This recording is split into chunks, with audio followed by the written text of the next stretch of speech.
Hello friends, I am doctor Pankaj और आज हम हमारे जो नीट एमसीक्यूज़ की सेकंड वीडियो है उसको पब्लिश करने जा रहे हैं। तो चलिए वीडियो शुरू करते हैं। और वीडियो शुरू करने से पहले मेरी आपसे रिक्वेस्ट है कि अगर आपको हमारी वीडियो अच्छी लगती है तो इसे प्लीज़ लाइक कीजिए, शेयर कीजिए। आप चाहें तो हमारे चैनल को सब्सक्राइब भी कर सकते हैं। और इसके अलावा मैं बताना चाहूँगा कि हमारा एक टेलीग्राम का ग्रुप है जिस पे कि हम डेली बहुत इंपॉर्टेंट एमसीक्यूज़ डालते हैं जो कि एनसीईआरटी बेस्ड होते हैं और एक प्रॉपर मैनर में होते हैं। तो एक इम्पॉर्टेंट बात यह है कि ये जो हमारा ग्रुप है पेड ग्रुप है, इसकी फ़ी 100 रुपीज़ पर मंथ रखी गई है जो कि काफ़ी कम है। मैं आप लोगों से बोलूँगा कि आप एटलीस्ट इसको एक बार ज्वाइन करके देखिए, क्योंकि जिस तरीके से एमसीक्यूज़ हमारे ग्रुप पे होते हैं उनको सॉल्व करके आपकी एनसीईआरटी कब कंप्लीट हो जाएगी और एकदम सिस्टमेटिक वे में वो आपको पता भी नहीं चलेगा। और इसके अलावा अगर आप चाहें तो हमारा एक फेसबुक ग्रुप है नीट यूजी गुरु के नाम से, उसको भी चाहें तो आप ज्वाइन कर सकते हैं for latest information and MCQs. तो देखिए, पहला एमसीक्यू है विच स्टेटमेंट इज इनकरेक्ट, मतलब कि इनमें से कौन सा स्टेटमेंट इनकरेक्ट है। पहला है sperm formation continues even in old man. ये बिल्कुल सही स्टेटमेंट है। देखिए, जो मेल होता है, मतलब कि जो मेल पर्सन होता है उसमें जो स्पर्मेटोजेनेसिस होती है ना, वो लाइफ टाइम होती है। ऐसा नहीं है कि एक सर्टेन एज के बाद स्पर्म बनना बंद हो जाएंगे। हाँ, ये हो सकता है कि स्पर्म की क्वांटिटी और क्वालिटी थोड़ी डिग्रेड कर सकती है, बट स्पर्मेटोजेनेसिस हमेशा ही चलती रहती है। उसके बाद सेकंड ऑप्शन है आपका formation of ovum ceases in women around the age of 50 years, मतलब कि वुमेन के अंदर 50 साल के आसपास ओवम का फॉर्मेशन बंद हो जाता है, मतलब कि उनके अंदर जो ऊजेनेसिस है वो बंद हो जाती है। तो एकदम सही बात है। हम लोगों ने एक चीज़ पढ़ी है, मीनोपॉज। भाई, मीनोपॉज का मतलब क्या होता है? मीनोपॉज का मतलब हम लोग बोलते हैं कि जब किसी फीमेल का मेंस्ट्रुएशन पीरियड स्टॉप हो जाते हैं, तो ये जनरली 45 टू 55 ईयर्स के बीच में होता है। कुछ बुक्स के अंदर 45 टू 50 ईयर्स भी दिया गया है।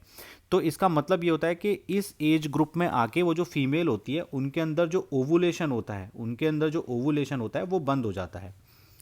पर इसी के विपरीत अगर देखा जाए तो जैसा पहले स्टेटमेंट में था कि मेल के अंदर स्पर्मेटोजेनेसिस हमेशा चलती रहती है, मतलब उनके अंदर स्पर्म फॉर्मेशन चलते रहते हैं, कभी बंद नहीं होते।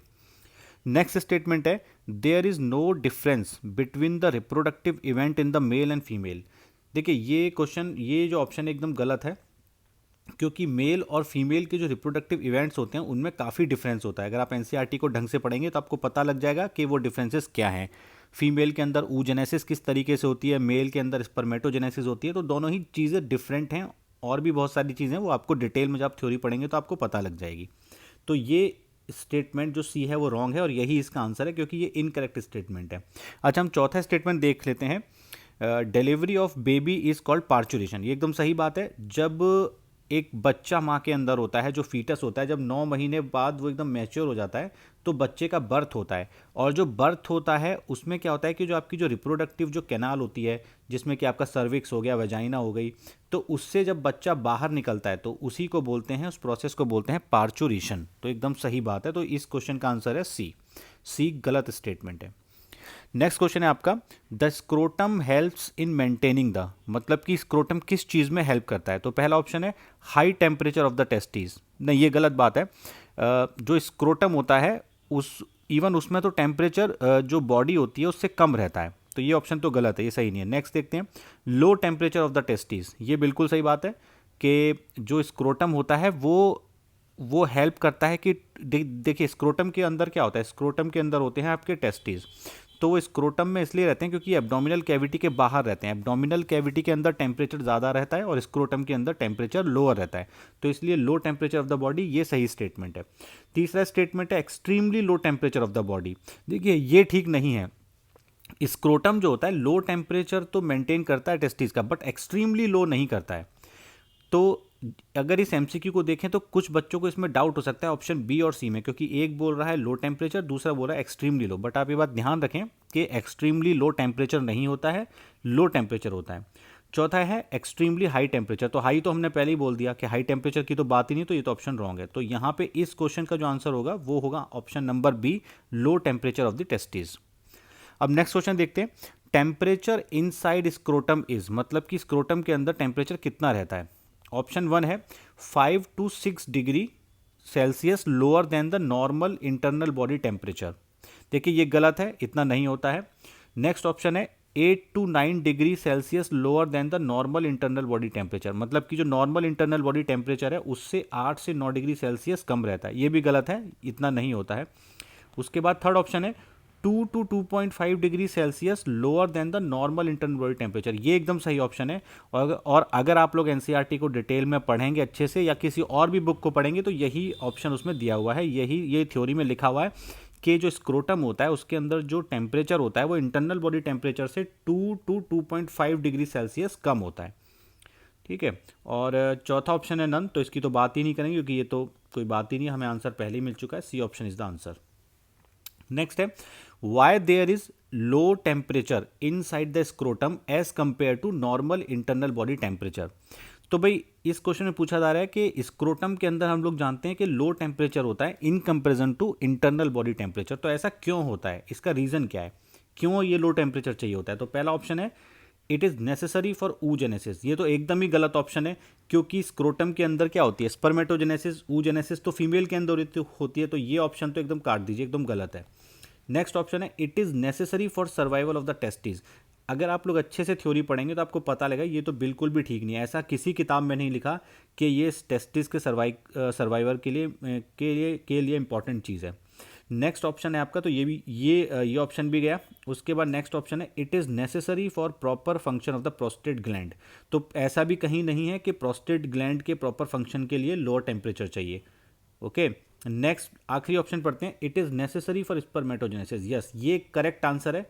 जो स्क्रोटम होता है उसके अंदर 2 to 2.5 degree Celsius lower temperature होता है। ये क्यों होता है, क्योंकि ये स्पर्मेटोजेनेसिस के लिए ज़रूरी चीज़ है। स्पर्मेटोजेनेसिस जो होती है वो नॉर्मल इंटरनल बॉडी टेम्परेचर पर नहीं होती है, उसके लिए लोअर टेम्परेचर चाहिए होता है, तो ये आपका करेक्ट आंसर है। नेक्स्ट हमारा एमसीक्यू है total number of testis in an individual. देखिए ये क्वेश्चन अगर आप देखेंगे तो कुछ बच्चे इस पे हंसेंगे कि इतना आसान क्वेश्चन कैसा है, बट देखिए इसका तो सभी को पता है simple answer, total number of testis कितने होते हैं, 2 होते हैं, एक इंडिविजुअल के अंदर 2 होते हैं। बट एग्जाम में क्या होता है कभी कभी इस तरीके से ऑप्शन फ्रेम किए जाते हैं ना, उन्हें पता है कि बच्चे एग्जाम में टेंशन में रहते हैं, यहीं पे अगर इनके आगे हम लगा देते pair, 1 pair 2 pair 3 pair 4 pair, तो आंसर हो जाता 1 पेयर। तो ये क्वेश्चन मैंने इसलिए डाला है जिससे कि आप ना एग्जाम में एकदम एकदम इससे एक आइडिया लगेगा कि किस तरीके से आपको एकदम अलर्ट होकर एग्जाम देना है, कभी भी ना नर्वस नहीं होना है। तो कभी कभी माइनर सा वो लोग जो एग्जामिनर जानता है कि बच्चे इसमें टेंशन में रहते हैं, बहुत स्ट्रेस में रहते हैं, तो वो जानबूझ के इस तरीके के क्वेश्चन डालता है कि जिससे कि इस आसान से क्वेश्चन को भी आप गलत कर दें। तो अगर total number of testis in individual पूछा जाए 2 होते हैं, बट अगर पेयर में बात करते हैं तो 1 होता है उसका आंसर। तो यहाँ पे इस क्वेश्चन में इसका आंसर है B option, that is your 2। Next है total number of testicular lobules in a male. तो देखो यहाँ पे बात की जा रही है कि एक मेल के अंदर टेस्टिकुलर लोब्यूल्स के टोटल नंबर कितने होते हैं। तो अगर आप थ्योरी अच्छे से पढ़ेंगे तो आपको पता होगा कि एक टेस्टिस के अंदर टोटल लोब्यूल होते हैं 250।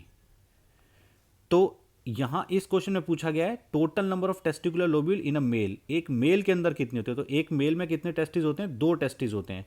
तो अगर एक टेस्टिस में 250 लोब्यूल्स हैं तो 2 में कितने होंगे, 2 में होंगे 500। तो इसका आंसर है आपका ऑप्शन नंबर बी 500। तो इस क्वेश्चन को ना डिफरेंट वे में पूछा जा सकता है। तो ये भी पूछ सकता है कि total number of testicular lobule in a single testis, तब आंसर हो जाता 250। बट यहाँ पे पूछा है कि total number of testicular lobules in a male, तो आंसर हो जाएगा 500 क्योंकि एक टेस्टिस के अंदर 250 होते हैं। तो देखिए ये इसका एक टेस्टिस का डायग्राम है जो उसकी एनाटॉमी है। तो टेस्टिस के डायग्राम में क्या होता है कि टेस्टिस जो है ना अंदर डिफरेंट लोब्यूल्स में डिवाइड होता है। तो ये जो लोब्यूल हैं मैं ब्लैक रंग से दिखाता हूँ, एक लोब्यूल ये रहा, एक लोब्यूल ये रहा, एक लोब्यूल ये रहा, एक यहाँ पे 4 दिख रहे हैं। बट जो आपका जो टेस्टिस होता है उसके अंदर 4 लोब्यूल नहीं होते, उसके अंदर सिंगल टेस्टिस में 250 लोब्यूल्स होते हैं। ये बात आप अच्छे से ध्यान रखिए। और आपको टेस्टिस का ये जो एनाटॉमी अच्छे से आनी चाहिए। लोब्यूल्स होते हैं, लोब्यूल्स के अंदर सेमिनिफेरस टिब्यूल्स होती हैं, उसके बाहर एक कवरिंग होती है, इसको बोलते हैं ट्यूनिका एल्बुजिनिया बोलते हैं। उसके बाद ये जो सेमिनिफेरस टिब्यूल हैं ये यहाँ पे एक नेटवर्क बनाते हैं जिनको बोलते हैं रेटिटेस्टिस। और रेटिटेस्टिस जो है वो फिर किससे कम्युनिकेट करता है, वो करता है एपिडिडाइमिस से, किसके द्वारा, इफ्रेंट डक्ट्यूल्स के द्वारा, जिसको वास इफ्रेंशिया भी बोलते हैं। उसके बाद ये जो आपकी एपिडिडाइमिस है ये फिर कम्युनिकेट करती है वास डिफरेंस से, करती है, जिसको बोलते हैं वास डिफरेंशिया भी बोलते हैं। तो ये एक बहुत ही इंपॉर्टेंट डायग्राम है जो आपको अच्छे से पता होना चाहिए। तो इस वीडियो को यहीं पे ख़त्म करते हैं। Thanks for watching my video.